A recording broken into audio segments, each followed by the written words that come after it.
National Assembly just passed the County Government's Additional Allocation Act. First of all, we were shocked that there were two bills that were originated by either houses, by the two houses of Parliament. Senate had originated a bill, and National Assembly originated another bill. We have been discussing this issue at Summit and at IBEC, that the year is coming to an end, and the County Additional Allocation Act has not been passed. Development partners who fund a lot of these projects, a lot of this funding in the County Additional Allocation Act are frustrated. We had taken a position as a Council of Governors that constitutionally only two types of roads are recognized: national trunk roads and county roads. So if you're going to tax Kenyans at the pump for the maintenance of roads, it's only fair that we follow the Constitution and give national government its share of those maintenance funds and give counties their share. If the national government wants to create another level of government through the constituency and give the MPs money to repair roads from their kitty or from their allocation, that's a constitutional question for all of Kenyans. There's nothing much we can do about it as governors. There is, under the World Bank, a project called Kenya Informal Sector Improvement Program, KISIP. They have reduced it from 10.4 billion to 1.7 billion.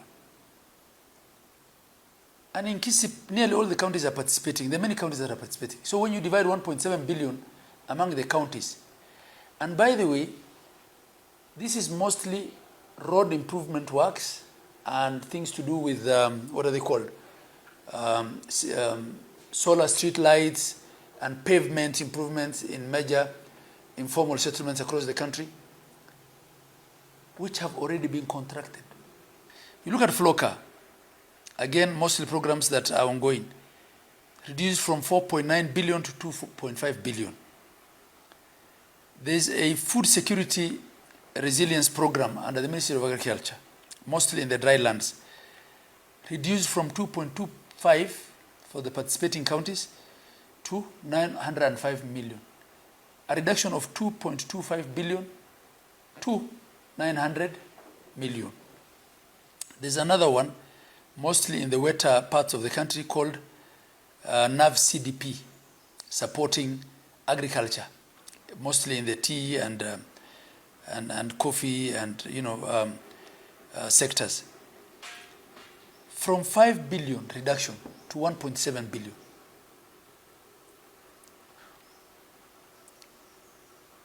Grants in the water sector reduced from 5.7 billion to 3.4.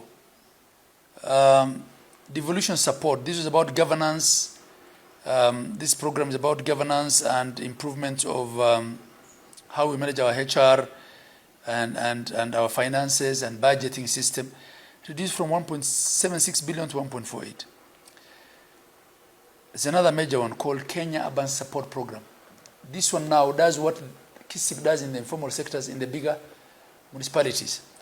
Again, reduced from 7.6 billion to 1.6 billion. Who benefits from this? So we're asking the Senate not to accept this bill. We're asking the Senate to pass the one that we had agreed. There's a protracted engagement that happens before we come to this stage of passing laws.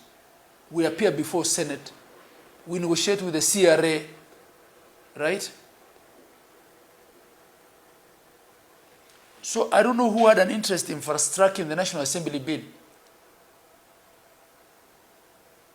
as against the one of the Senate. Yeah. So we're asking the Senate to stand firm and pass the bill that we had agreed with them, because we appeared before the Senate. We appeared at IBEC. We discussed these things in IBEC. We agreed.